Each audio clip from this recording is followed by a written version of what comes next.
Marian leaned into me and laughed, watching the land surface expand around us. It was first light, a foil shimmer at desert's edge. At 300 feet, we caught a mild westerly and drifted toward the eyelid slice of sun. But we didn't think we were moving.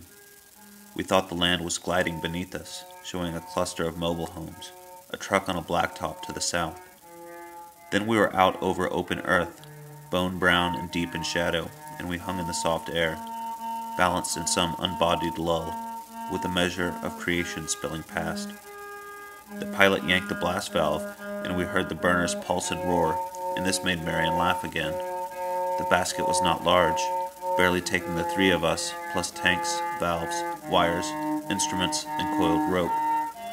Every propane wallop sent a man-sized streak of flame into the open throat of the nylon that bulbed out above us.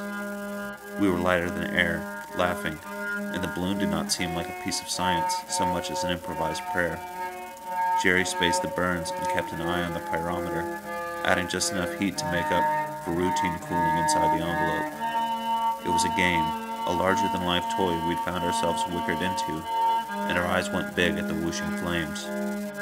About 20 minutes later, Jerry touched me on the shoulder and pointed straight ahead, and I saw the first splash of sunlight on wingtips. The piece began to emerge out of distance and haze, the mesh rectangle completed now, ranks of aircraft appearing as one unit of fitted parts, a shaped weave of painted steel in the monochrome surround. I felt Marian hanging, a sort of tremulous gawk over the padded edge of the basket. It was a heart-shaking thing to see, bursts and serpentines of color, a power in the earth, and she pulled at my sweater and looked at me, like, where are we? And what are we seeing? And who did it? The primary colors were less aggressive than they'd seemed earlier. The reds were dampened, taken down by weather or more paint, deeper permeations. There were orderly slashes across the fuselages in one section, beautifully mixed blues and flat blues and near blues. The piece had a great riverine wash, a broad arc of sage green, or maybe mustard green, with brushy gray disturbances, and it curved from the southeast corner up and across the north edge, touching nearly a third of the massed aircraft, several planes completely covered in pigment. The planes were enormous, of course.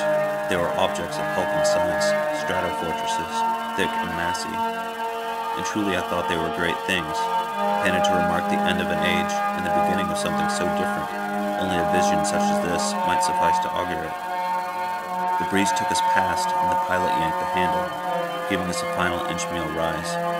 We saw a cloud wall hung many miles to the east, and hawks floating in the unforced motion that makes you think they've been up there, the same two birds since Bible times.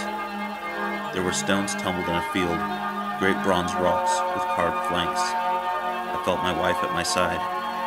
Everything we saw was ominous and shiny, tense with the beauty of things that are normally unseen.